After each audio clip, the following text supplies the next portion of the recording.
If you ever get something like this in the mail with just your name on there, no return address, you don't know who the sender is, I suggest you open it. Why? Because it could be a collection letter. And more often than not, when we see stuff like this, we think it's advertisement, we just throw it in the garbage. No, open your mail, see what it is. Chances are somebody could be using your name fraudulently and they sent you to collections and you didn't know about it, or you're late on a making a payment to something and it's been over 90 days, 120 days. Chances are they sent you to collections. And these guys, this is what they send you. Why are you not putting that information out there so that I know who it's from, so that I'm inclined to open it? Mind you should open everything with your name on it, but most people don't, right? It's like they see that stuff and they're like, yeah, screw that, I'm not gonna bother with this, and they just throw it in the garbage. No, you need to open it and see what it is.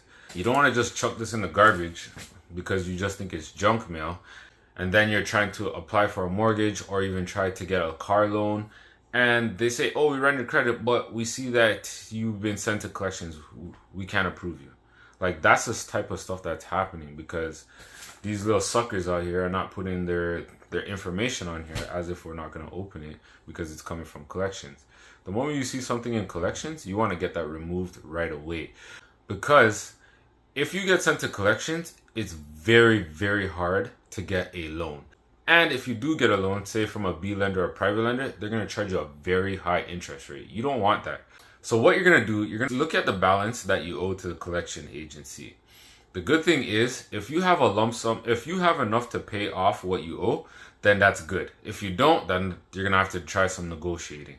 When you have them on the phone, ask them, hey, if I make a lump sum payment between now and 30 days, how much would you be able to reduce the balance owing?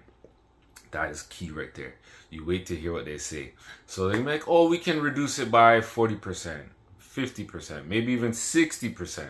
Once you hear those magic numbers, I'm like, yeah, we can reduce it to XYZ. So if you owe 2,000, they say, oh, we'll knock it to 1,500. Oh, we'll knock it to 1,000. Like, okay, sounds good. I would like to take that option because you know you have the money already. So instead of paying $2,000, you're paying $1,500 or even $1,000. That's amazing.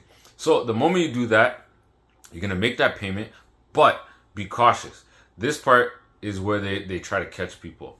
You're gonna say, hey, when I make this payment, I want you guys to email me confirmation that I paid, send me a letter in the mail, and send a letter to the credit bureaus updating my file that I've paid this loan off. The moment you do that, that should drastically increase your score. And then that can help you with building back up your credit to where it needs to be. So now you can get the prime rates for a car loan or even a mortgage. For more tips like this, you can get my credit DIY guide for $1. Click the link in the bio and get your copy today.